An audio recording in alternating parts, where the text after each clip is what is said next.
Le bulletin du HCBC vous a présenté les risques, les aléas, les changements auxquels est confronté le littoral. Vous a parlé aussi des différentes politiques d'adaptation, du cadre législatif. Et donc là, dans cette table ronde, on va tout de suite sauter à que font les acteurs. C'est-à-dire comment les acteurs font-ils face à différentes échelles, depuis l'échelle du particulier, je dirais, à l'échelle de la collectivité, et y compris la collectivité régionale. Donc nous accueillons aujourd'hui, alors je vais reprendre.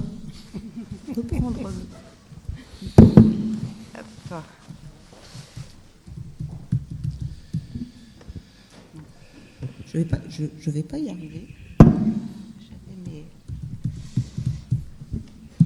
J'avais mes notes ici, mes précieuses notes.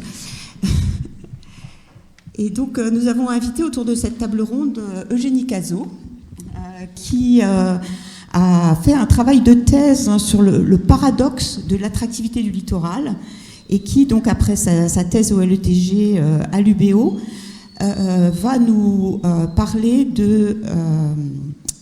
va nous parler justement de ce paradoxe. Donc ensuite, nous avons Daniel Cogan. Donc Daniel Cogan est responsable régional agriculture au Crédit Mutuel, mais ce ne sera pas son sujet aujourd'hui. Il est ici pour nous parler des questions d'assurabilité des risques et de la position des banques face à ces nouveaux risques qui menacent notre littoral.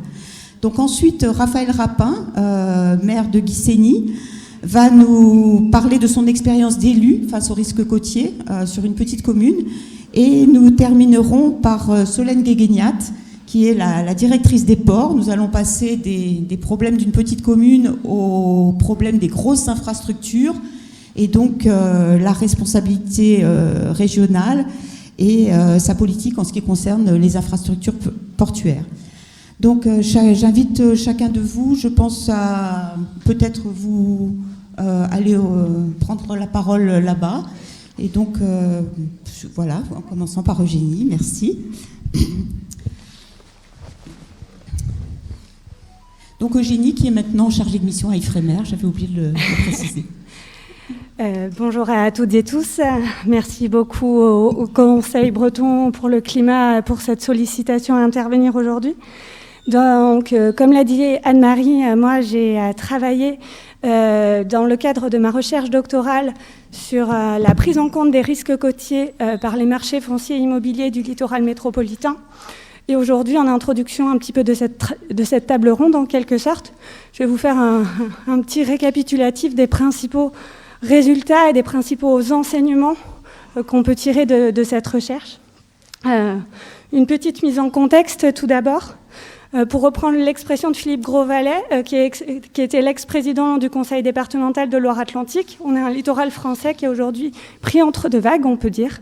L'une de ces vagues, elle vient de la mer et elle correspond à l'accroissement de l'exposition aux risques côtiers liés au changement climatique, comme ça a pu vous être présenté en introduction de cette journée.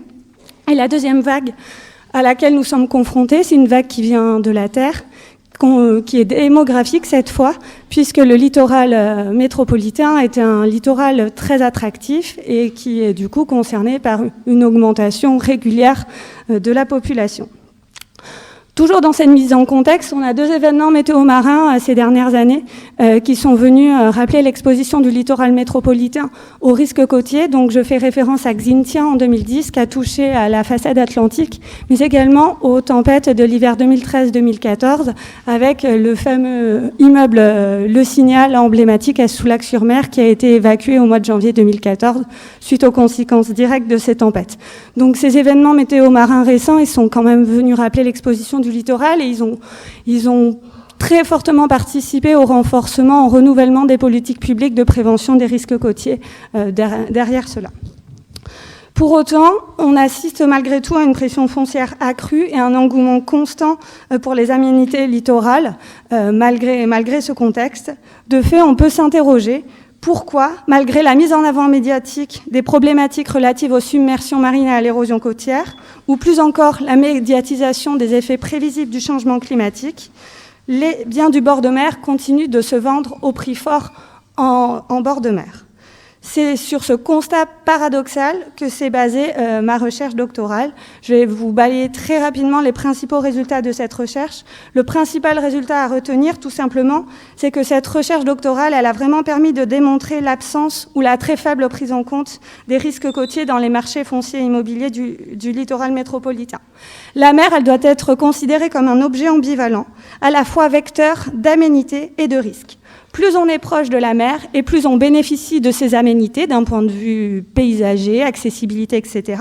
Mais plus on est proche de la mer et plus on est a priori exposé au risque côtier de submersion marine et d'érosion côtière.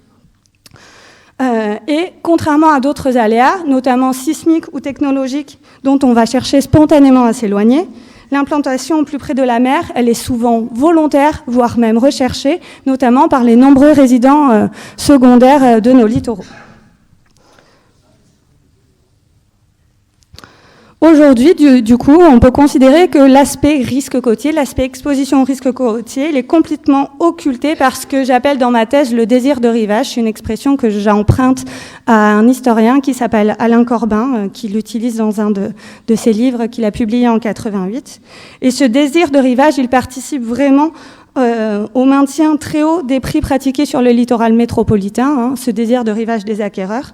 Si un acheteur ne souhaite pas se positionner sur un bien du fait de son exposition au risque côtier, il y en a souvent 5-10 derrière qui, eux, sont prêts à se positionner au prix malgré cela. Donc c'est vraiment ce déséquilibre entre l'offre et la demande qui constitue la principale piste d'explication à la non prise en compte des risques côtiers par les marchés fonciers et immobiliers aujourd'hui. Ce fort déséquilibre entre l'offre et la demande, il atteste également du poids des aménités littorales dans les critères de recherche des candidats à l'acquisition sur le littoral, que ce soit d'un point de vue paysager, donc tout ce qui va être vue mer, ou accessibilité au port ou à la plage notamment. La mer constitue en effet l'argument de vente numéro 1 des professionnels de l'immobilier, de la bande côtière, qui vont parfois jusqu'à mettre en avant son caractère ambivalent dans leur communication commerciale, comme sur la photo que vous avez sur la droite ici d'un catalogue immobilier breton qui vante le spectacle des grandes marées à Saint-Malo pour vendre une villa sur le Sillon à plus d'1 million d'euros. Donc c'est des prix de 2019, j'imagine que depuis, ça a beaucoup augmenté encore. Et après, pour venir encore renforcer ce constat, ces résultats, j'ai 2 petits résultats surprenants à vous présenter rapidement. Le premier, ça correspond à une réalité que je n'avais pas forcément anticipée en démarrant ce travail de thèse, c'est-à-dire à savoir la diversité des profils d'acquéreurs qui vont être prêts à se positionner sur des biens menacés par l'érosion côtière à plus ou moins court terme. Donc menacés de disparition vraiment à plus ou moins court terme. Il y a 3 profils d'acquéreurs qui continuent à se positionner sur ce type de biens, menacés de disparition parfois à 10, 15, 20 ans, notamment sur le littoral, ex-littoral aquitain. Donc d'abord un profil investisseur pour qui fait de la location saisonnière, pour qui l'objectif va être de rentabiliser le bien sur du très court terme. Et donc du coup, du fait de l'attractivité touristique des territoires littoraux, ces biens en plus ce sont ceux qui bénéficient le plus des aménités liées à la proximité de la mer, donc qui sont le plus valorisés sur le plan touristique. Donc ils font un calcul de renta et ils savent qu'en quelques années, ils auront rentabilisé leur acquisition et ça reste encore intéressant pour eux d'acheter ce type de bien. Donc ça, c'est ce qui explique en partie aussi le maintien, notamment sur la côte sableuse aquitaine, des prix. Ensuite, on va avoir un profil que j'appelle dans la thèse « après moi le déluge », c'est-à-dire des personnes souvent âgées qui souhaitent profiter de leur retraite, qui ne sont pas forcément dans des logiques de transmission patrimoniale à leur famille et à leurs enfants, même si à la fin, ils misent un peu sur une indemnisation si jamais le risque devait survenir. Et eux, ils se disent que d'ici à ce que le risque survienne, ils seront soit en maison de retraite, soit décédés, et que du coup, ça reste intéressant encore pour eux d'acheter. Et puis, il y a bien sûr aussi des gens qui fonctionnent à l'achat coup de cœur et qui, en 1 heure, vont pouvoir visiter un château sur une île qui culmine à 5-6 mètres, et puis qui vont se dire, bon, ben, c'est pas grave, c'est pas mon unique bien immobilier de toute façon, et j'ai de l'argent, et j'ai envie d'en profiter, donc j'achète. Après, c'est un profil très anecdotique, hein, ça... Et enfin, juste pour terminer, un autre résultat surprenant qui peut un peu laisser perplexe sur l'efficacité des politiques publiques de prévention des risques côtiers, c'est la tempête Xynthia en 2010, qui n'a pas eu de réel impact sur les marchés immobiliers concernés de Vendée et de Charente-Maritime. On n'a jamais constaté de baisse des prix, en fait, localement, alors que c'est un territoire qui a été fortement sinistré, avec 41 morts directement liés aux submersions marines. On a seulement eu un flottement du volume des ventes pendant quelques mois, un tassement du volume des ventes. Et à l'été 2010, seulement à peu près 6 mois après la catastrophe, tout était redevenu comme avant. Voilà. C'était un peu pour vous dresser un peu le portrait de ce qui se passe aujourd'hui sur le littoral en termes de marché immobilier et vous dire qu'on n'est pas encore tout à fait sorti du sable. Merci beaucoup.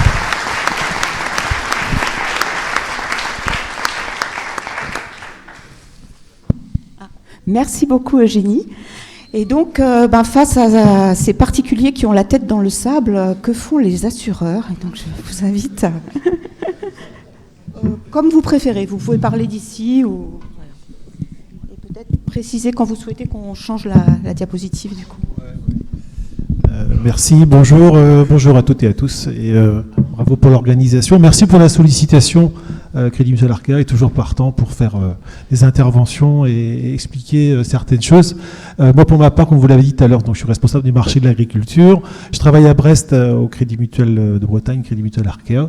Voilà, j'ai également eu un passé de directeur de caisse, notamment à Moëlan-sur-Mer. Je crois que Michael devait venir, mais bon, il s'est absenté. J'étais à Audierne aussi, j'étais à Concarneau, bien évidemment, parce que je suis de Finistère, et Fonan pour finir, et à chaque fois, c'était des discussions, et voilà, une approche un peu différente en fonction de nos territoires et de nos micro-territoires. Voilà, donc je vais revisiter certaines évidences, bien évidemment, parce qu'on ne va pas réinventer, même si le système doit se réinventer, on ne va pas réinventer le passé, il a été écrit, et je vais juste revenir sur quelques évidences. Parfois, on peut avoir les phrases courtes, ça permet de comprendre. Moi, je dis parfois qu'on est passé du comment au combien et maintenant au pourquoi. Donc, on va passer peut-être plus de temps à expliquer pourquoi. Avant, on disait comment je fais pour acheter une maison sur la côte. Après, c'était combien elle coûte. Et maintenant, je dis pourquoi j'ai une maison sur la côte. Voilà, c'est un peu ça l'idée. Juste pour la pédagogie de l'assurance. C'est bien des risques aléatoires et des risques incertains. Ça, je vous apprends rien. Je vais juste vous peut-être refaire quelques histoires. Il y a 100 ans, l'assurance a été inventée parce que un groupe de paysans s'est réuni au sein de l'Office central des œuvres mutualistes de Landerneau. Alors, je sais pas, certains connaissent. Ça a donné naissance notamment au groupe Arkea, ça a donné naissance à Eureden et ça a donné naissance... la troisième m'échappe. Faut que je... Au Groupama et MSA, voilà. Et donc c'est là où je voulais revenir.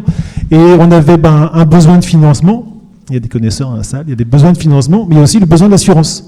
Donc l'idée, c'était de pouvoir se mettre ensemble pour continuer à développer son activité économique, notamment agricole à l'époque, et de pouvoir se couvrir en cas d'incendie principalement à l'époque, mais aussi en cas de problème de santé ou d'accident. Voilà, donc c'est tout ça, c'est la genèse de l'histoire, c'est né sur ce domaine-là de se dire, voilà, solidairement, comment est-ce qu'on peut faire pour apporter un coup de main à quelqu'un qui est dans l'embarras. Voilà, c'est ça l'assurance, c'est un peu le b.a.-ba, mais j'avais envie de le rappeler. Et très vite après, la notion de risque assurable est apparue, parce que on entend tous dans les campagnes, mais comment ça se fait qu'il a réussi à faire ça comme ça? Moi, si j'étais l'assureur, je regarderais à 2 fois parce que certainement qu'un jour ou l'autre, ça va nous coûter des sous. Il y a aussi ce bon sens paysan là qui dit alors on va faire les choses bien. Donc il y a des normes qui s'y sont mises, des normes et des lois et des textes. Voilà. Et c'est pour ça que le Code des assurances a été créé pour respecter les parties prenantes. Et c'est pour ça que c'est intéressant aujourd'hui de pouvoir en reparler. Donc en général, au niveau de l'assurance, donc ce qui va avec l'autre côté du balancier, c'est la prévention. On parlera un petit peu de prévention tout à l'heure. On peut l'aborder tout de suite. C'est le bon sens, tout doit prévaloir. On parlait de Karen tout à l'heure. Beaucoup de maisons ont été abîmées par des arbres, voilà, la chute d'arbres. Les anciens, mon père est né en 1927, donc ça fait déjà quelques temps, il disait mais ça sert à rien de mettre quelque chose là, de toute façon, soit que ça tombe chez toi, sur ta maison, soit que ça va tomber chez le voisin. C'est vrai que c'est du bon sens, et bien ça c'était la prévention. Et la prévention, c'est la loi Barnier qui a mis ça en place il y a quelques années. Il y a un fonds de prévention. Les assureurs aujourd'hui font de la prévention. On fait de la prévention sur la santé. On fait de la prévention sur tout ce qui est bien, risque. Voilà. Et c'est normal parce que tout le monde n'a pas le même niveau de compétence pour déterminer si on fait bien les choses ou pas. Une partie des scientifiques donnent un avis, il y a le bon sens qui donne un avis, il y a le politique qui donne un avis, mais il faut aussi qu'on puisse éclairer quelqu'un parce qu'il connaît de l'assurance que le niveau de sa fenêtre et la vision qu'il en a de sa fenêtre. Voilà. Sur la prévention, donc je voulais juste rajouter aussi que on fait avancer le système, les choses sont assez évidentes aujourd'hui que les transitions ont commencé. J'ai vu Gérard dans la salle tout à l'heure, on travaille beaucoup sur la prévention, notamment sur le secteur agricole. On a contractualisé, le groupe Arkea était la première banque privée, la première entreprise même privée de Bretagne, a signé un contrat de prestation pour service environnemental. C'est sur le bassin versant du Ster à Quimper, où des agriculteurs se sont mis ensemble pour apporter des solutions sur la rétention de l'eau en amont de la ville. Ceux qui connaissent Quimper, vous voyez très bien comment que ça se passe.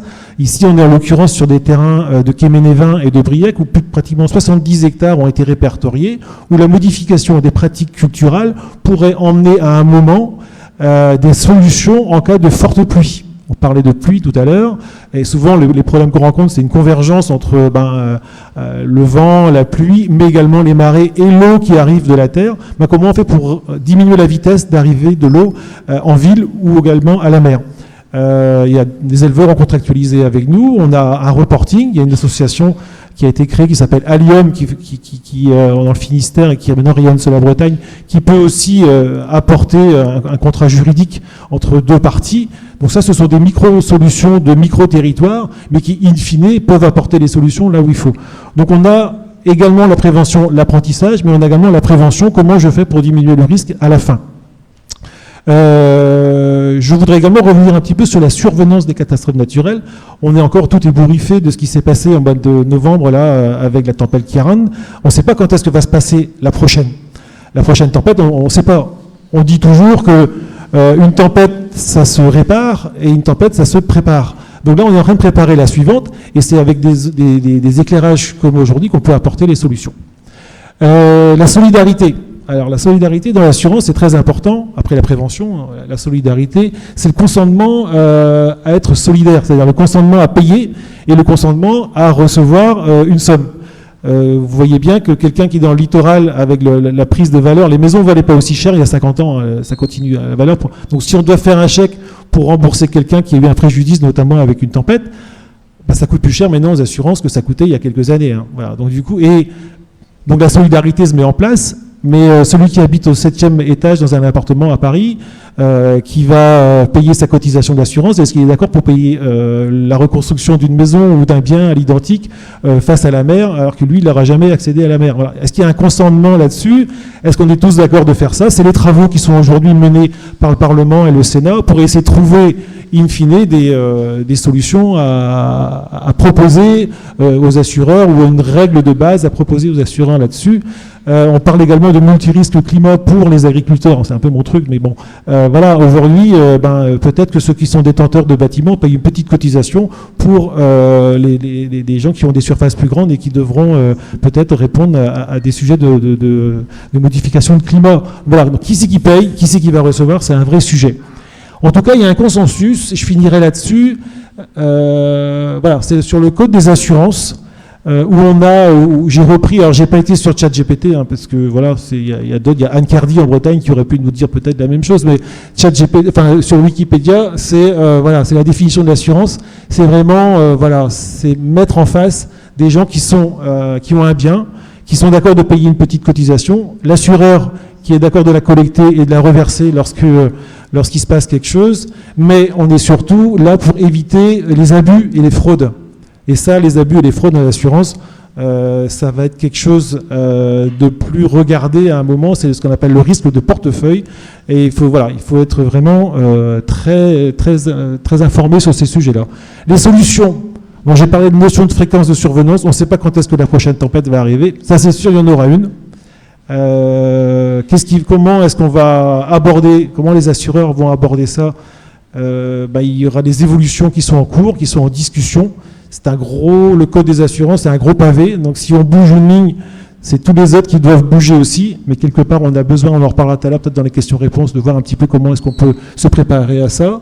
L'auto-assurance, aujourd'hui, il y a des communes qui ne sont plus assurables parce qu'il y a trop de risques ou parce que voilà. Et est-ce qu'on va peut-être demander un minimum d'auto-assurance pour éviter que les cotisations soient trop chères? Ça peut aussi rentrer dans une discussion. Le consentement à s'auto-assurer, le coût évidemment de l'assurance, c'est en fonction de comment on va reconstruire. Aujourd'hui, les reconstructions, ça sert à rien de refaire à l'identique ce qui a déjà été détruit. On en parlait tout à l'heure, c'est pas logique. Est-ce qu'il y a des solutions pour reconstruire peut-être à moins cher? Ou pour reconstruire différemment, mettre des prises à 1,50 m au lieu de les mettre au ras du sol. C'est peut-être des choses comme ça qu'on peut aussi commencer à réfléchir. Et voilà, et les travaux en cours, nous on est à Brest ici, on est très contents. Moi je suis finistérien, je travaille à Brest, donc je suis très content. On habite dans une belle région qui a une problématique. Au niveau national, on voit aussi que ce qui touche nos copains du Sud-Ouest ou les copains en Corse, c'est compliqué. Et surtout au niveau international. Et là, on rentre un petit peu dans un autre sujet, c'est le sujet de la réassurance. C'est-à-dire tous les assureurs, évidemment, vous les connaissez. Il y a obligation de s'assurer sur certains sujets, d'autres, il n'y a pas d'obligation. Mais l'assureur se réassure. On parlait de l'agriculture tout à l'heure. Le premier réassureur de la multirisque climat, il est chinois. Est-ce que le chinois va continuer à réassurer une autre compagnie française ou ailleurs dans un contexte géopolitique un peu compliqué? Voilà, on peut arriver aussi à ces choses-là. Donc l'État aura certainement à un moment ou à un autre un rôle à prendre. C'est un petit peu les discussions qu'il y a aujourd'hui. Il y a des fonds de solidarité. Voilà, donc tout ça c'est en construction, avec des avis éclairés de la part des scientifiques, avec des avis éclairés de chacun, surtout un peu de bon sens. Et puis pour conclure, je dirais juste, on est peut-être, je partagerai la conclusion qui a été faite tout à l'heure aussi, sur le fait de pourquoi est-ce qu'on achète une maison. Ceux qui sont aujourd'hui dans l'embarras, comment est-ce qu'ils doivent s'y prendre pour continuer à y habiter? C'est peut-être des questions qu'on verra tout à l'heure dans les questions-réponses. Voilà un petit peu le sujet. Je ne vous ai pas appris grand-chose, mais c'est un vrai sujet aujourd'hui pour les assureurs, pour les banquiers. Nous, de toute façon, on finance que ce qui est assuré, mais comme on est banque assurance, d'autre côté, on assure aussi. Donc voilà, comment est-ce qu'on met ça en route? C'est les vraies questions. Merci. Merci beaucoup. Donc j'invite Raphaël Rapin soit à prendre la parole là, soit à aller au pupitre, si vous souhaitez, parce que vous pourrez mieux voir vos images aussi si vous allez au pupitre, je pense. Prévu de particulier. Voilà.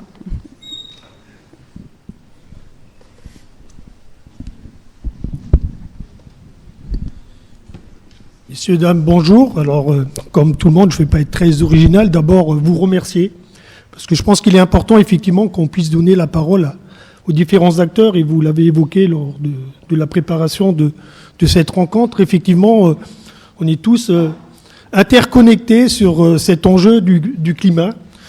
Et finalement, je vais essayer modestement de vous présenter ma prise de fonction d'élu qui date depuis 2008. Pour ceux qui ont la mémoire qui est un peu plus longue, se rappeler qu'en 2008, effectivement, nous avons subi des tempêtes électorales, mais également des tempêtes sur notre littoral, qui a été effectivement très marqué par des érosions électorales certes, mais aussi littorales. Et donc la première difficulté qu'on peut avoir quand on est jeune élu, c'est la représentation face à un événement climatique, comme bien même mon métier était de travailler un petit peu à répondre à ces aléas. Je travaillais chez EDF ou Enedis à terme, donc voilà. On intervenait souvent sur les tempêtes, on a à réagir effectivement par rapport à ce qu'on voit, et puis on a aussi à réagir par rapport à ce que les habitants vous ont donné à un moment donné à travers le suffrage, et qui vous oblige effectivement à raisonner. Commune de Ghissény 2008, pour ceux à qui ça parle, on est une commune de 2000 habitants environ. On a à peu près 2 000 euros par habitant de dette et on a à peu près 83 000 euros d'autofinancement. Ce qui fait que finalement, on agit par pragmatisme et puis aussi par nécessité financière. Hein. On n'est pas arrivé là par dogme en disant que finalement, on ferait rien sur le littoral. Je pense que si on avait eu des sous en caisse, on aurait sûrement fait des bêtises. Et ça, c'est l'expérience qui me fait le dire. Donc, on a effectivement porté un certain nombre d'actions sur la commune en 2008. Et puis, finalement, à travers différents partenariats qui sont effectivement liés avec des appels à projets de la région, des appels à projets on va dire de la DREAL, de l'État, nous avons travaillé et sur la commune de Guissény, et puis après plus largement sur la communauté de communes, parce que les problématiques effectivement de la commune de Guissény, elles interviennent au même moment que sur la commune de Kerlouan, de Plouguerneau, et voilà, ça s'enchaîne sur l'ensemble du littoral. Donc on a vraiment une prise de conscience qui a été aussi à un moment électoral, 2013-2014, où là aussi nous avons subi des dégâts sur l'ensemble de la Bretagne, et où au niveau de la communauté de communes, finalement, les habitants de la communauté de communes se sont posé la question de dire comment on peut aider effectivement le littoral de la communauté de communes de l'Esneva-Côte des Légendes. Et on a mis en place un fonds d'intervention pour réparer les dégâts de la tempête, mais avec aussi le prisme de se dire qu'il ne fallait pas forcément tout réparer. Parce que d'abord, tout n'est pas réparable, et à terme, effectivement, est-ce qu'il faut reconstruire pour reconstruire ? C'était pas l'idée, on avait déjà des pratiques d'un mandat. Et donc, on s'est appuyé sur la connaissance, effectivement, de la commune de Guissény, qui, dans le cadre d'un contrat nature qui date de 2008, et aujourd'hui, on peut fêter les 20 ans de ce suivi, c'est dit, morphologique du cordon dunaire du Vougeot, nous permet d'avoir des données qui permettent de raisonner en disant « il est temps des fois de ne rien faire ». Le laisser-faire et la surveillance, je pense que c'est vraiment le premier point d'entrée d'une stratégie de gestion du trait de côte. C'est-à-dire de bien connaître son territoire, de regarder comment il évolue et d'être en capacité finalement de se dire que de temps en temps, quand bien même nous avons des dégâts où nous observons des retraits du trait de côte qui sont énormes, 14-20 mètres, on a de l'accrétion dans les années qui suivent qui nous permettent effectivement de dire que la dune se régénère et donc du coup qu'il est très intéressant de laisser simplement la nature faire. Et je suis moi aujourd'hui là pour témoigner finalement que d'une manière très optimiste, effectivement la nature sait faire ce que nous ne savons pas faire. Et pourquoi je dis ça ? Parce que, pareil, sur la commune, nous avons envisagé à un moment donné de créer un enrochement à un endroit bien déterminé pour sauver le fameux sentier littoral, qui a souvent un coût énorme, parce que voilà, les gens veulent être en proximité de la mer, profiter des paysages. Et finalement, cet enrochement c'est aussi très très mal fait. Donc on a effectivement conclu qu'à un moment donné, il s'agissait de laisser faire. Donc, nous avons bénéficié par la suite, je veux bien qu'on passe à la slide suivante, à 2 appels à manifestation d'intérêt, qui nous ont permis effectivement, d'une part, de travailler en co-construction avec les habitants du territoire, parce qu'ils ont aussi la mémoire on va dire, de ce qui peut se passer sur notre territoire, en se rappelant effectivement que le temps d'une vie, c'est relativement court, et encore une fois, la représentation qu'on peut avoir sur sa propre perception des choses, elle ne vaut que si effectivement on va la questionner avec les autres personnes. Ce qui nous a permis dans un premier temps de monter effectivement une stratégie globale. Et dans ce fameux deuxième appel à manifestation d'intérêt qui est venu se heurter aussi à la trajectoire obligatoire de l'intégration de la GEMAPI, à ce qu'on appelle la stratégie intégrée du trait de côte sur la communauté de communes. La prise de compétence à ce moment-là, on va dire 2019, fait que nous avons aussi intégré l'outil de planification.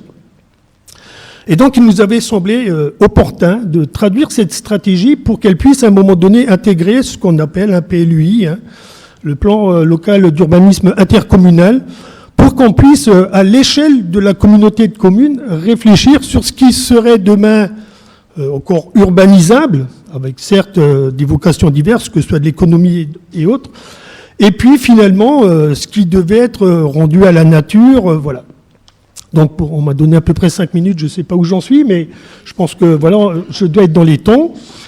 Ce que je veux surtout traduire, c'est qu'aujourd'hui, dans cette stratégie, on a identifié pour 44 km de côte, hein, on a vu la slide tout à l'heure, on a identifié 22 secteurs différenciés. Ce qui veut dire qu'effectivement, vous vous doutez bien que lorsqu'on reporte ça à l'échelle du Finistère ou lorsqu'on reporte ça à l'échelle de la région, nous avons tous des singularités qu'il est important de tenir compte.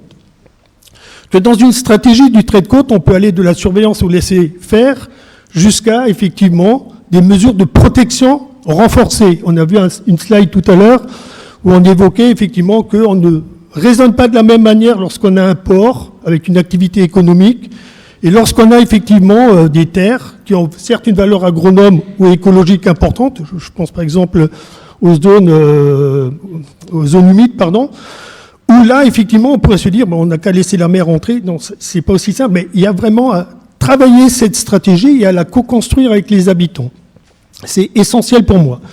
Un dernier élément qui est essentiel, c'est aller voir les singularités du territoire au niveau national. J'ai eu la chance d'accompagner effectivement 2 autres territoires lors du dernier AMI, sur des territoires qui étaient le territoire de Vendée, de Gironde et ensuite en Normandie, pour effectivement voir la manière dont eux peuvent répondre à cet enjeu qui est effectivement le changement climatique. Et je terminerai sur cette note optimiste. Il s'agit aujourd'hui de parler d'enjeux. Effectivement, il y a un risque derrière, mais je pense que dans l'enjeu, on garde ce côté où on a la capacité d'accompagner le changement pour tous. Merci à vous.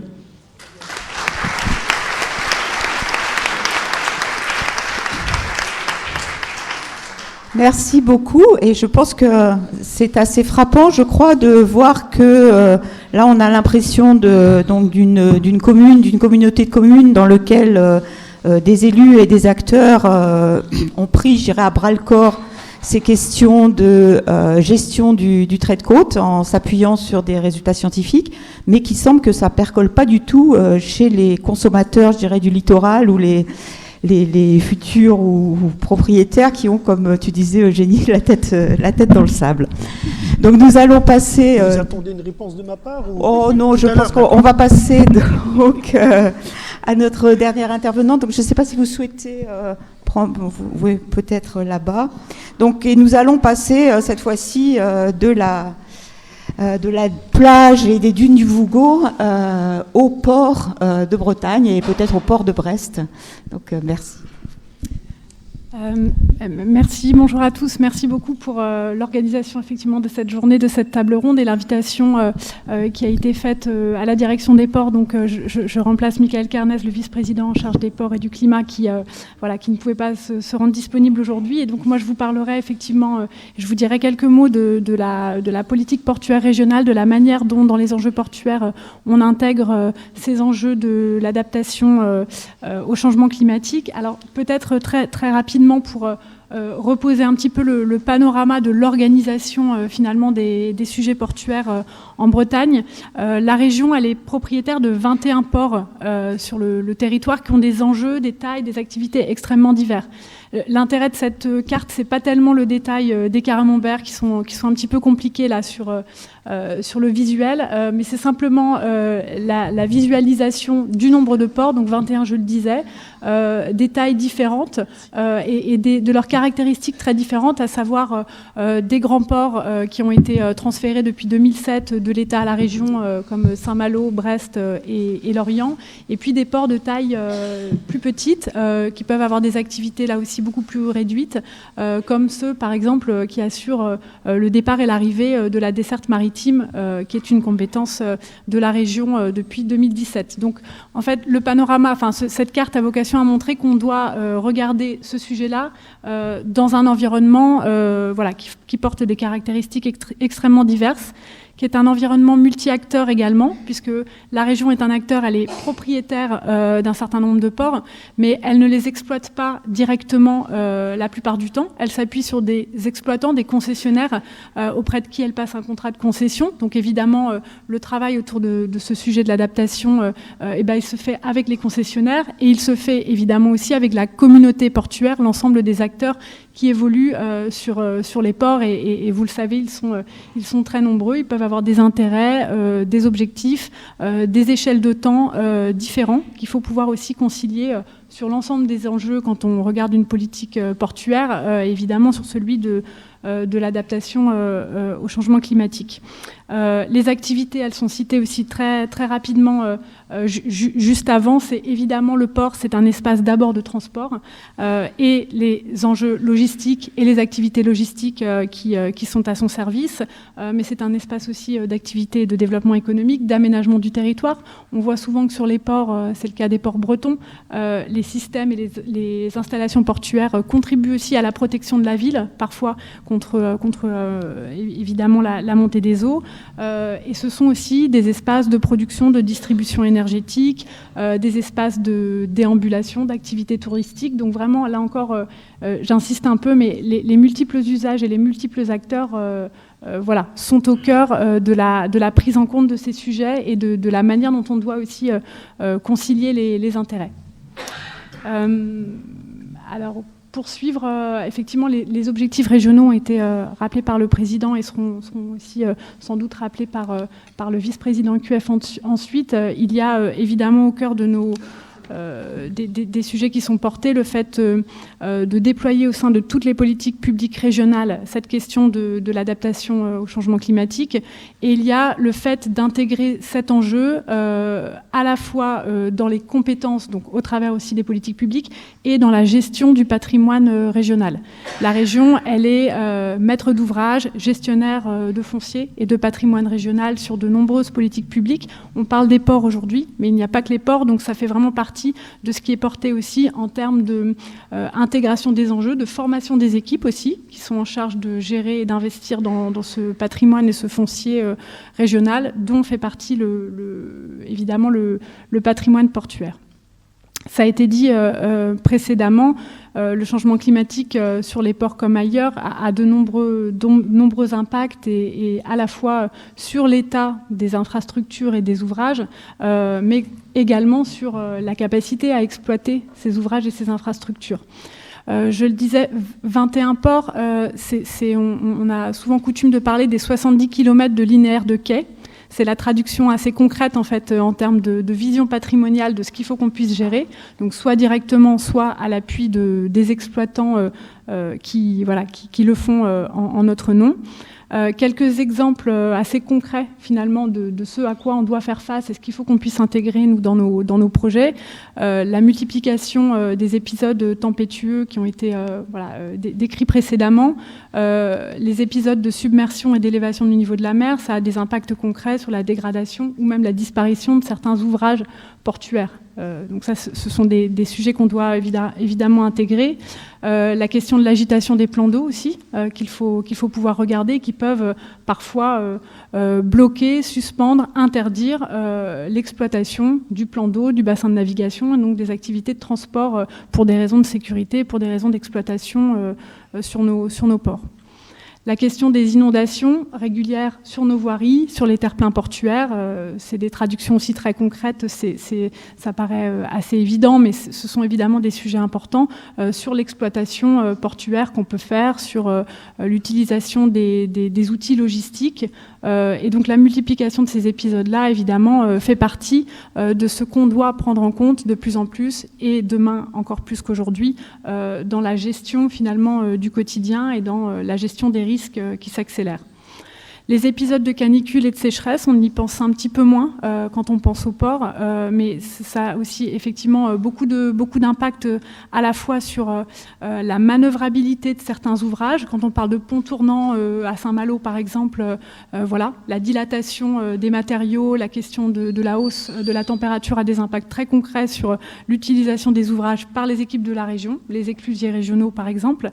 Et évidemment aussi sur certaines activités comme celle des criées, qu'elles soient régionales ou pas, c'est-à-dire qui mobilisent beaucoup d'eau, de glace. Donc évidemment, quand on est dans une approche de restriction de l'usage de l'eau, il faut qu'on puisse anticiper ça dans l'exploitation des ports.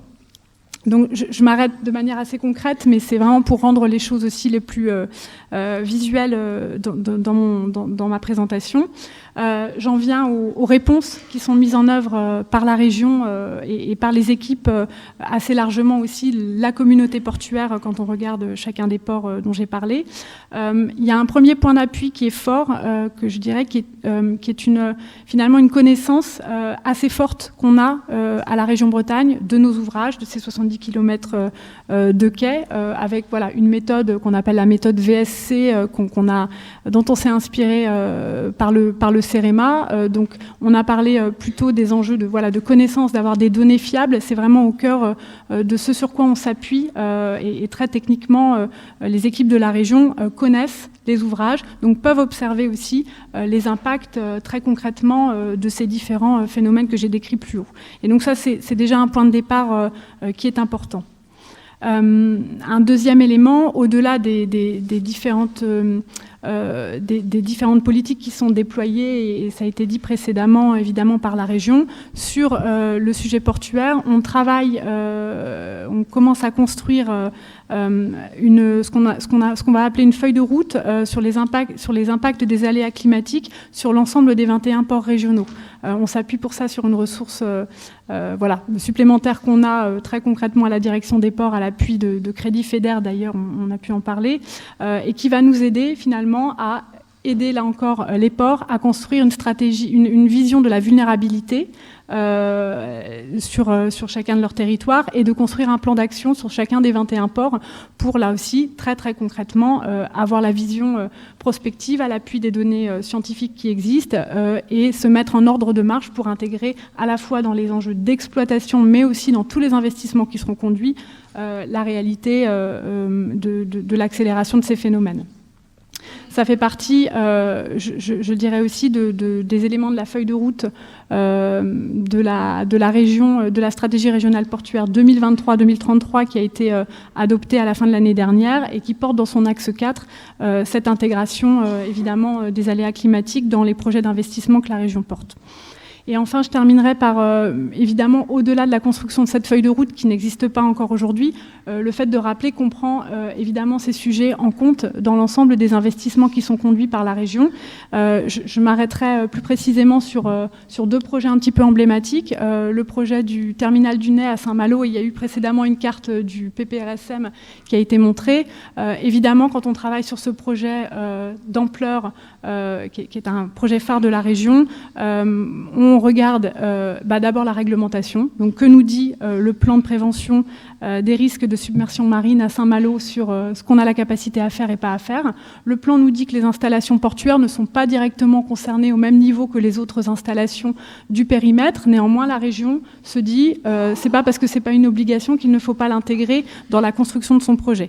Et donc, elle l'a spontanément intégré et ça a été d'ailleurs souligné par les rapports de l'autorité environnementale qui ont souligné que la région avait été aussi très proactive dans l'intégration aussi des préconisations, y compris sur ce qui ne se posait pas réglementairement à elle.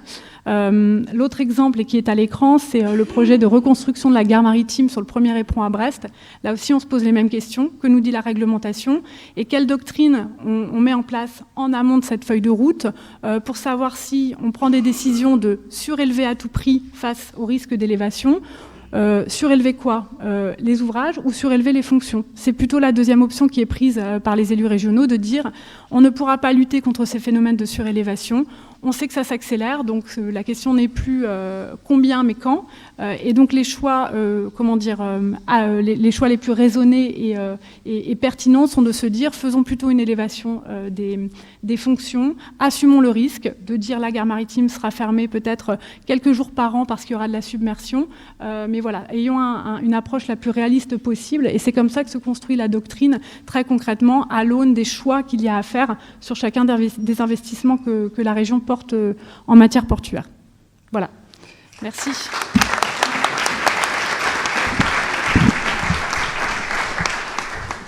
Bien, merci pour vos interventions. Donc je pense que ça évoque une question que peut-être les politiques publiques et la réglementation sont en retard sur les résultats scientifiques qui évoluent. Et je sais que le BRGM est en train de préparer une révision, enfin de nouveaux scénarios de montée du niveau des mers au niveau national. On en a vu des premiers résultats à l'EGU à Vienne et voilà, qui vont sans doute aller vers 20 cm de plus, et puis peut-être aussi en fin de siècle, et puis peut-être aussi des évaluations de ces scénarios à haut risque ou alimentés par des fontes rapides de l'Antarctique ou de Groenland. Donc beaucoup de pas sur la planche. On va prendre des questions dans la salle. Alors, il y a plein de questions en même temps. Peut-être, voilà, une, Stéphanie, ou... Bon, allez, on commence par...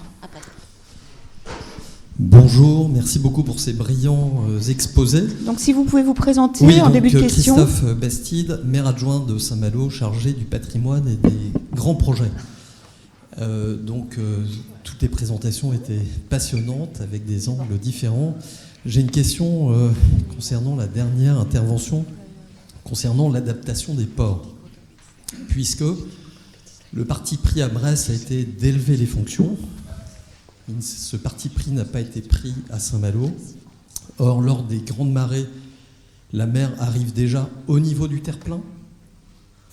Et dans les documents de la région, ce qui est prévu, c'est une élévation du niveau de la mer de 60 cm, alors que dans les rapports du Haut Conseil breton pour le climat, il est indiqué qu'un niveau de 2 mètres est tout à fait possible en 2100.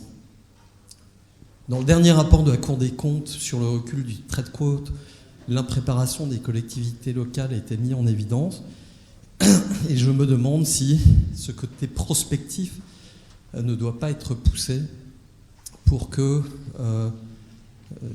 tous les acteurs publics soient parfaitement conscients des risques assez considérables. Et je voudrais juste rappeler que dans le rapport de la mission régionale de l'autorité environnementale, il était indiqué que ces sujets d'élévation du niveau de la mer étaient pris en compte, mais insuffisamment, très insuffisamment. Et je me demande s'il n'y a pas finalement une position un peu à la Janus, qui est ce dieu romain à 2 visages, c'est-à-dire on imagine quand ça nous arrange que la mer augmente de 60 cm, et puis on peut affirmer que la mer augmente de 2 mètres en 2100. Et là, je ne parle pas, évidemment, des surcotes qui sont déjà possibles et qu'on a vues en œuvre, en particulier à l'occasion de Xintia. Ma question s'adresse en particulier à la personne à la directrice des ports. Merci beaucoup.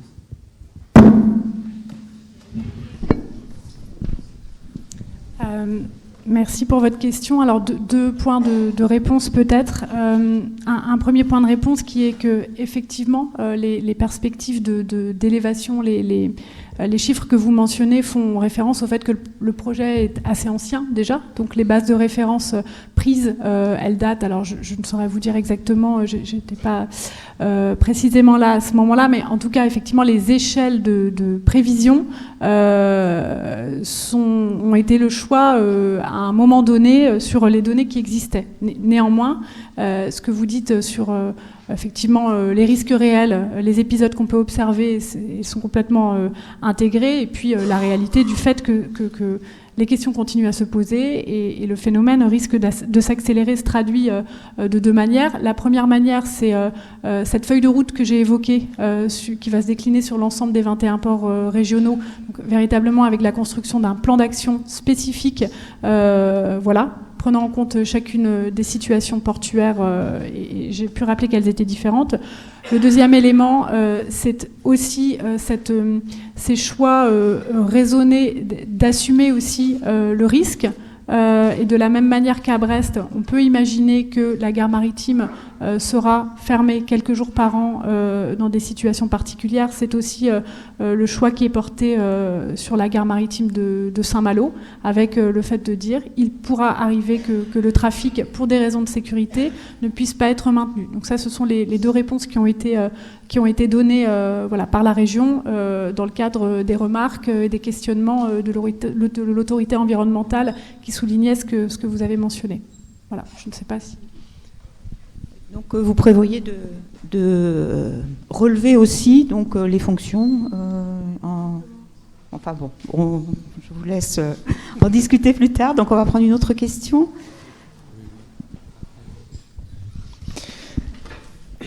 Oui, bonjour, Claire Desmar. Moi, j'ai une question concernant la limite qu'on fixe. Donc, en fait, tous vous abordez la question de la manière dont on avance sur ces sujets. Mais en fait, là, on est face à une évidence, c'est qu'il y a un danger réel. Alors, vous parlez par exemple d'assumer le risque. On peut assumer le risque pour la fermeture d'une gare, mais par exemple pour le stockage de matières dangereuses sur des zones portuaires, en fait, la question du risque n'est plus du tout la même, parce que ça peut entraîner des conséquences sur des très longues périodes si on a des pollutions. Et puis, moi, je reste sur la question qu'on est censé se poser depuis 2010 et le drame de la faute sur mer. Et on avait dit qu'il fallait agir avant, et qu'on ne pouvait plus attendre que des gens meurent, c'est quand même 47 morts à l'époque, et qu'on ne pouvait plus attendre que les gens meurent pour mettre en place des plans où on déplace des populations, où on refuse des permis de construire, où on refuse et où on touche à quelque chose qui est aujourd'hui sacré, c'est en fait la propriété privée. Et c'est la question qu'on se pose sur l'aménagement du territoire, sur le logement, à quoi est destiné le logement. En plus, vous parliez dans votre étude sociologique des Airbnb qui servent à ça, un sujet supplémentaire. Mais en fait, pour l'instant, on reste sur le libre marché. On reste aussi sur une notion de prise de risque, et je trouvais intéressant le propos que vous donniez. Les assureurs se réassurent eux-mêmes, mais quand même derrière, il y a la perspective que l'État est là en cas de drame, en fait, et qui va indemniser les déplacés ou qu'il indemnisera les gens qui sont pénalisés. Et donc la question de dire, en fait, maintenant il faut arrêter. Et ce qu'on n'est pas, parce que moi quand je vois tout ce que vous présentez, toute la première partie qui était présentée dans votre rapport, en fait on est déjà au-delà. Et ce que vous disiez aussi dans votre présentation, on se dit que le risque il est réel pour des populations maintenant, là, pas dans les 20 années à venir, mais dès aujourd'hui. À quel moment on fixe la limite ? Est-ce que c'est les assureurs, parce que vous avez quand même ce pouvoir de dire, en fait, aujourd'hui, si on n'assure plus, en fait, les gens achètent différemment. Est-ce que c'est à l'État de le faire ? Est-ce que c'est les collectivités qui doivent s'y coller ? Mais en tout cas, pour moi, aujourd'hui, il y a une question essentielle là-dessus, c'est fixer la limite et mesurer, évaluer le risque et fixer la limite. Oui, merci beaucoup. Je pense que sur cette question de la législation et aussi de la manière dont on va fixer les responsabilités en fait en termes de prise de risque et d'indemnisation, de solidarité collective, peut-être qu'on pourrait avoir une intervention d'Eugénie et puis suivie de la vôtre. Sur ces... Non, je pensais donner, suggérer à Eugénie d'abord, mais en fait tous les trois du coup si vous... Bonne question. Pour rebondir sur les aspects, disons, réglementaires, il y a eu du nouveau quand même ces dernières années pour commencer à essayer d'initier une régulation publique des marchés immobiliers littoraux. On a la loi climat et résilience qui a été votée à l'été 2021. Donc elle apporte des améliorations substantielles, on va dire, même si sur le volet financement, de tout ce qui est proposé dans cette loi, plein de questions se posent et sont en cours actuellement de traitement et de discussion entre l'État et les associations d'élus, les collectivités. Sur les améliorations substantielles pour essayer d'initier une régulation publique des marchés immobiliers littoraux, deux choses. D'abord, pour essayer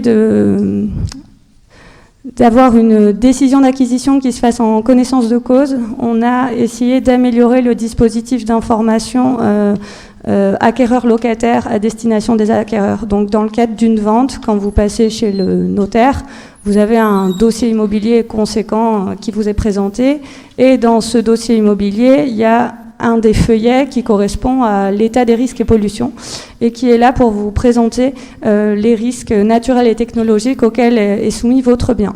Et jusqu'au 1er janvier 2023, cette information, elle se faisait seulement à la signature du compromis de vente. Donc à un moment où la décision d'acquisition est déjà prise, et ça intervenait très clairement trop tard dans le processus de vente. Et ça ne faisait pas revenir en arrière les acquéreurs, notamment du bord de mer qui achètent des maisons sur ces espaces pour toutes les aménités que la mer offre. Donc désormais, cette information, elle est délivrée beaucoup plus tôt. Elle est délivrée dès la première visite du bien. Donc le professionnel de l'immobilier qui fait visiter le bien, il doit l'afficher dans l'annonce de la vente, cette exposition, et la mentionner très clairement lors de la première visite du bien. Donc là, on peut espérer, même si je ne sais pas comment ça s'est traduit concrètement, que les gens vont peut-être davantage réfléchir à cela avant de se positionner en termes de décision sur un bien. Oui, Eugénie, je pense qu'on va laisser la parole aux autres intervenants parce qu'en fait, on a débordé notre temps de table ronde. Donc, si vous souhaitez aussi apporter cette réponse sur cette question de solidarité et de qui doit supporter le risque et que doit faire l'État et la législation par rapport à ça. On entre dans le vif du sujet. Il y a certaines régions qui sont déjà confrontées à ces problèmes-là. On prend Saint-Pierre-et-Miquelon, par exemple. Saint-Pierre-et-Miquelon, le village de Miquelon va se déplacer du côté de Saint-Pierre parce que dans 10 ans, c'est fini. Il n'y a plus de maison. Voilà. Donc, comment est-ce qu'on prépare ça ?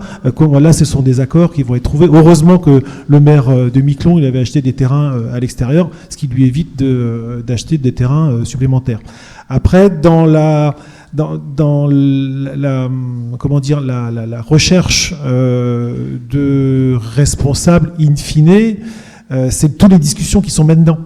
Vous voyez, je prends juste un exemple par rapport aux assureurs. Notre-Dame, la cathédrale de Notre-Dame n'est pas assurable. C'est parce que c'est l'État qui assure. C'est comme tous les biens, in fine, c'est l'État qui assure. C'est comme ça. Donc du coup, ici, c'est pareil. Est-ce qu'il y aura un moment, peut-être un pare-feu qui sera mis entre les assureurs privés et l'État in fine, et qu'est-ce qu'on peut trouver ? Je pense que ça reste à inventer. C'est comme s'il y a 100 ans quand ça a été inventé. Je pense qu'on y est encore. Il ne faut pas céder à la panique. En fait, aujourd'hui, à chaque fois qu'il y a un problème de climat, un problème météo, on va parler de ce qui s'est passé. Et c'est dramatique, on est d'accord. Par contre, on va peut-être pas parler de où il n'y a pas eu de problème. Parce que là où il y a eu une prévention suffisante, le problème n'est pas arrivé. Par contre, il y aura toujours un endroit où le problème est survenu parce qu'on n'aura pas pris de prévention suffisante. Voilà, c'est un peu l'idée. On ne va pas parler de ce qui s'est bien passé. Par contre, oui, si quelqu'un n'a rien fait ou si une collectivité a pris une mauvaise décision, effectivement, elle va être montrée du doigt et c'est un peu le sujet qu'il y a aujourd'hui. Voilà. Et donc, toujours sur cette question de la responsabilité et les... Alors, la question, à mon sens, elle est multiple. Elle est sur les responsabilités, elle est sur l'aménagement du territoire, elle est sur l'évolution législative, etc. Alors effectivement, par quel biais commencer ? D'abord, c'est de l'aménagement du territoire, je pense. Effectivement, il y a le droit sacré à la propriété, mais qui découle à un moment donné de l'occupation des sols, et donc effectivement de l'aménagement. Et c'est là où je renvoie au fait qu'il faut regarder chaque territoire comme étant un territoire particulier, singulier. Je ne l'ai pas dit tout à l'heure dans la présentation, commune de Guissény est une commune dont une partie du territoire a été poldérisée. De fait, je ne vous renvoie pas à la définition, mais voilà. Donc de fait, effectivement, il y a une décision qui a été prise. On entend qu'on parle de responsabilité. On va dire, la responsabilité, elle incombe à qui ? Moi, aujourd'hui, je ne suis pas juge. En tant qu'élu, et avoir été confronté à ces questions... avec les différents services, qu'ils soient de l'État et d'autres aménageurs et d'autres entités. Je me rappelle juste de ce qu'avait pu dire Pascal Mayous, qui était préfet à ce moment-là du Finistère. La privatisation du domaine public maritime qui a été prise sur le polder, elle a été décidée par l'État. Première responsabilité, c'est l'État. Rappelez que quand vous dites c'est l'État qui indemnisera, l'État c'est nous. Pas oublier qu'à un moment donné, on viendra nous chercher l'argent dans nos poches. Donc, quelque part, il ne faut plus se cacher. Il faut effectivement être conscient qu'on est tous co-responsables à un moment donné et qu'il faut effectivement, lorsqu'il y a effectivement des interventions publiques sur ces enjeux de changement climatique, en tant que citoyen, de les prendre en compte aussi. Voilà, parce que derrière, ils auront un impact. Sur l'aspect, on va dire, réglementaire et législatif, moi je me rappelle de la députée de Gironde, Madame Gauth, mais qui aujourd'hui a été relayée effectivement tant par Sophie Panonacle que par Lionel Cauze, loi climat et résilience. Ces questions, effectivement, elles rejettent à des compromis et qui rejettent finalement sur le risque. On parle de quoi aujourd'hui ? Risque d'inondation, il est assuré, l'assureur il le prend en charge. La maison est détruite, c'est une reconstruction à l'identique, c'est un droit qui existe, qui ne bouge pas. Par contre, l'indemnisation liée à l'érosion n'existe pas aujourd'hui. L'assureur, à la limite, plus trivial, il s'en fout. C'est pas lui.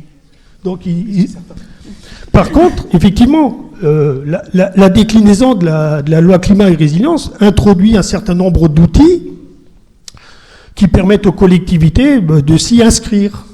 Il y a un certain nombre de collectivités aujourd'hui qui se sont inscrites effectivement sur la question de l'érosion, des cartographies érosives de leur territoire, pour réfléchir effectivement à cette boîte à outils qui est de dire comment effectivement on prévient, parce que finalement lorsque vous annoncez aux gens que le terrain il est inondable, j'ouvre une petite parenthèse, ils font l'achat en connaissance de cause, bien avant la signature d'un compromis. Ils ont une méconnaissance des textes. Ils s'imaginent qu'effectivement la collectivité viendra les protéger quoi qu'il arrive. On a effectivement une obligation régalienne de la protection des populations, mais pas forcément de la population des biens. Ce qui fait que lorsque vous allez acheter un terrain au bord de mer, ou vous allez aller jusqu'au bord du littoral, ben il vous appartiendra effectivement de vous protéger vous-même, et non plus... voilà. Donc, ces questions que vous évoquez, elles sont multiples. Et juste, je vais finir, pour un maire ou son conseil municipal d'une petite commune, c'est un vrai capharnaüm. Voilà. Mais aujourd'hui, on est réduit à finalement devoir gérer des décisions qui sont bien antérieures à la simple mise en place de nos collectivités. Nous avons encore quelques minutes apparemment, donc je m'excuse, je ne sais pas si tu voulais compléter ton propos, Eugénie. Et du coup, nous avons apparemment quelques minutes, on peut prendre peut-être des questions brèves. Oui. Bon, je vais essayer d'être rapide. Donc, Ronan Pichon, conseiller régional, et puis je suis élu à Brest aussi. Moi, j'aurais une question particulièrement pour M. Kogan, mais éventuellement pour les autres, sur le Crédit Mutuel Arkea. C'est une entreprise à mission. Donc, moi, j'aurais voulu savoir comment vous prenez en compte l'avancée des discussions, des travaux scientifiques sur les perspectives en lien au changement climatique et aux impacts sur la biodiversité dans votre évaluation des projets que vous contribuez à financer, parce que en Bretagne, Arkea finance des projets de particuliers, d'entreprises, de collectivités. Et donc voilà, comment est-ce que vous prenez en compte ça? Et peut-être pour les autres personnes de la table ronde, comment est-ce que vous prendriez, ou comment est-ce que sociologiquement serait pris en compte l'avis d'un banquier qui s'appuierait sur des mises en garde à la fois sur la dangerosité pour la personne qui porte le projet, mais aussi sur la dangerosité des conséquences de ce projet. Enfin, c'est-à-dire que, par exemple, si vous parliez du cycle de vie de l'eau dans les rivières et de l'écoulement, on sait qu'il y a des projets qui encouragent, qui créent des problèmes d'inondation. Donc, est-ce que vous auriez un avis là-dessus? Enfin, voilà. Comment est-ce que c'est pris en compte à la fois dans le conseil et dans la réception éventuelle d'un conseil d'un banquier là-dessus? On va pas faire une présentation, mais en fait, voilà, l'entreprise à mission, c'est chacun prend son rôle au moment où il doit tenir effectivement sa mission. Voilà, c'est en gros l'idée. C'est un concept un peu particulier, mais on est tous co-responsables de la société. Donc nous aussi, on est plutôt à réagir par rapport à une façon de voir les choses que par rapport à des textes très précis. Sur l'assurance, aujourd'hui, il y a des biens qui ne sont pas assurés. Vous allez dans les dom-toms, les biens ne sont pas assurés, et c'est comme ça. Parce qu'il y a un risque d'ouragan ou tout ce qu'on veut. Les constructions ne sont pas faites dans le respect, mais c'est volontaire, c'est comme ça. Nous, après, on va rester humble. La multirisque habitation, pour reprendre que ce sujet-là, chez Arkea, bon, on est leader sur le marché, on est 10% par marché, donc c'est super éclaté. Chacun a sa façon de voir, chacun a sa façon d'imaginer la couverture assurance dans le respect du code des assurances. On va rester humble, on n'est pas en avance de phase sur les gens. Lorsque l'intelligence artificielle avec lesquelles les assureurs travaillent et détermine que Asker, à Pont-les-Dents, la maison qui est là, elle n'est pas assurable parce qu'elle est en zone inondable, on explique à la personne, mais écoute, on ne peut pas prendre ton assurance, on ne peut pas prendre ta maison parce que ton bien, il est inondable. et le client il entend, il trouvera un assureur qui statistiquement, parce que l'assurance c'est de la statistique, aura dans son portefeuille pas trop de surface exposée aux inondations, donc du coup lui ça ne posera pas de problème de prendre ce bien-là en garantie. Voilà comment ça fonctionne derrière. Donc c'est une histoire d'équation. Si tous les assureurs, s'il n'y avait qu'un seul assureur dans un seul territoire, il serait bien embêté parce qu'il serait obligé de tout prendre. Or il y a une répartition et c'est très explosé. Voilà. Donc en gros c'est une équation entre le risque de survenance d'un risque, le risque de survenance plutôt, et la multiplicité des objets ou des biens assurés à un endroit qui peut poser problème. Voilà. Donc plus on sera nombreux sur un territoire, mieux ce sera. Mais on reste très humble, les travaux vont donner la ligne directrice est donnée, les travaux sont en cours, c'est l'acceptabilité des évolutions, et derrière, après, chacun sera obligé de prendre sa part, de toute façon ce sera la loi. Mais c'est très intéressant comme sujet. Merci. Je ne sais pas si quelqu'un veut rajouter quelque chose. Non. Juste Anne-Marie, si tu veux que j'intervienne. Oui. Ah oui, pardon. Gilles. Gilles Boeuf, moi je suis scientifique et je travaille sur ces questions depuis tout petit. Élevé en Bretagne, je suis élu en Nouvelle-Aquitaine, donc bon, écoutez, c'est une trahison. Je m'occupe du programme One Health et je vais venir au secours, à l'aide de Monsieur le maire. Merci pour tous les quatre pour ce que vous avez dit et fait, et merci Monsieur le maire. On a besoin de ça, les citoyens et les scientifiques aussi. Comment on réagit les bottes aux pieds sur le littoral? Ça fait 10 ans que j'accompagne l'ANEL, donc je vais toujours à ces réunions annuelles des élus du littoral qui depuis longtemps savent que ce n'est pas une élucubration d'écolos farfelus, la montée du niveau de la mer et les changements climatiques. Et vous écoutez, c'est extrêmement intéressant d'avoir des exemples précis. Alors moi je vais revenir chez moi, tout à l'heure vous avez montré une image du signal qu'on a détruit. Il n'était pas encore dans l'eau, mais ça y est, ça allait venir. Le maire de Lacanau, 60 mètres de retrait du trait de côte sur une tempête de mars 2015. Et alors, ce qu'on a fait, c'est qu'on a intervenu au niveau politique. On a racheté, par exemple, l'île Nouvelle. Et ça, c'est pas la région, c'est le département de la Gironde. Et nous, écologues, on est surpris de l'évolution du truc. Ça marche encore mieux que ce qu'on avait imaginé. Là, vous savez, c'est une île qui est assez grande, dans l'estuaire de la Gironde, qui était exploitée. Il y avait de l'activité dessus halieutique, il y avait des chasseurs, il y avait de l'agriculture. Eh bien, on a laissé ça se débrouiller tout seul, et bien, croyez-moi que c'est assez génial. Venez la visiter, j'ai jamais vu autant d'oiseaux. Alors, bien sûr, des gens ont été recyclés autour, parce que la compensation, j'y crois pas, quand on compense une mare à grenouilles détruite par des moutons dans la peine de l'accro. Ça, c'est des élucubrations de boîtes d'assurance, que j'aime beaucoup, parce que vous nous apportez beaucoup. Et je travaille beaucoup avec AXA et la Maïf en ce moment. Donc, pour vous dire simplement que ces témoignages sont essentiels. Il faut vraiment qu'on travaille là-dessus.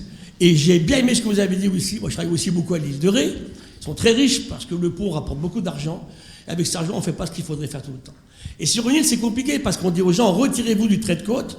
On se retire, on arrive de l'autre côté.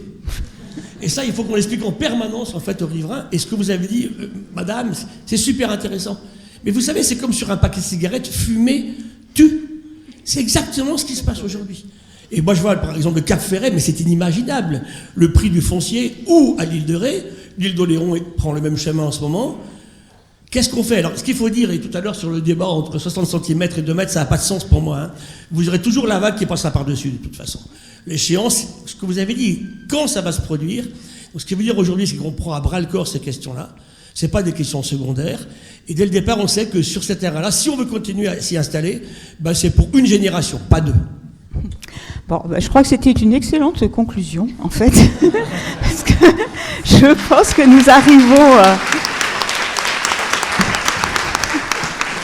à la fin de cette table ronde, et je pense que cette analogie avec la boîte de cigarettes, fumer tue, je pense qu'il faut qu'on se souvienne qu'on doit avant tout lutter contre ce changement climatique et cesser d'émettre, cesser d'extraire des combustibles fossiles pour pouvoir garantir que la montée du niveau de la mer ne se fera pas trop vite et que le rythme permettra de s'adapter à ces nouveaux risques.